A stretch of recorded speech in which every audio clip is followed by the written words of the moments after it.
लेकिन कुछ बातें ऐसे हैं जिसमें ये कहा गया है कि सऊदी अरब ने ईरान से वादा किया है कि जब तक हम इजराइल से नॉर्मलाइजेशन नहीं करेंगे, जब तक इजराइल फिलिस्तीन को मान्यता नहीं देता, टू स्टेट सॉल्यूशन नहीं होता।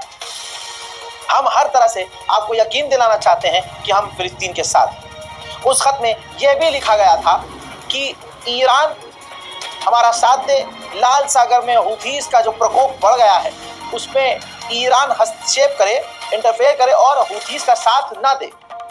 साथ ही सऊदी अरब ने मांग की है कि हम बहुत खुश हैं, अब पहले तो राजी हैं, बड़े ही खुश हैं कि आप बेहतरीन रास्ता चुन चुके हैं और अमेरिका से बातचीत कर रहे हैं और बातचीत के जरिए मसले का हल तलाश कर रहे हैं। और हम चाहते हैं कि अगर आप मीडिएशन चाहें तो हम मीडिएटर बन सकते हैं।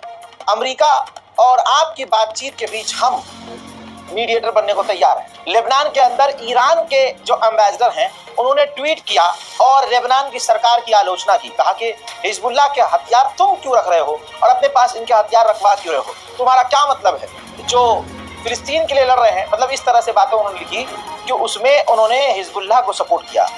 ऐसे में लेबनान की जो अमेरिकी सरकार है, लेबनान में जो अमेरिका की गुलाम वाली सरकार है, वो भड़क गई और उसने ईरानी एम्बेसडर को समन किया। लेकिन मजेदार बात यह है कि समन करने के बावजूद ईरानी एम्बेसडर लेबनान की गवर्नमेंट से मिलने नहीं गए।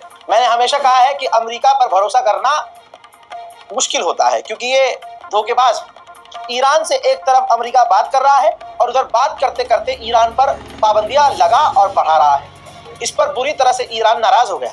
ईरान ने कहा कि जिस तरह से ईरान पर पाबंदियां लगाई हैं बातचीत करते वक्त भी अमेरिका ने, इससे बातचीत सीरियस नहीं होगी, बातचीत इससे कामयाब नहीं होगी। वहीं ईरान के विदेश मंत्री ने दो टूक कह दिया है कि अगर अमेरिका हमसे बातचीत के दौरान कहता है कि हम परमाणु न रखें तो वो हम मान सकते हैं बात कि ठीक है, जायज बात कर रहा है अपने हिसाब से, लेकिन बातचीत के दौरान अगर इसके अलावा कोई आड़ी टेढ़ी और बेकार की शर्त रखी तो इससे सिर्फ बातचीत खराब होगी। चाइना में मौजूद थे एससीओ की मीटिंग में ईरान के विदेश मंत्री। उन्होंने अपने ताजा तरीन बयान में साफ वहीं से बयान दिया और कहा कि हमारा सबसे मजबूत साथी रूस और चाइना है जो हमारे बुरे से बुरे वक्त में साथ खड़े रहे।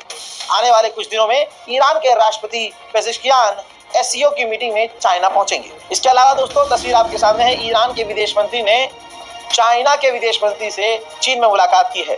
दोनों के बीच काफी गहरा तालमेल नजर आया है। एससीओ की इस मीटिंग में ईरान हाईलाइट है। जिस तरह से चाइना ने ईरान को होस्ट किया है इससे अमेरिका और इजराइल को तकलीफ होने वाली है।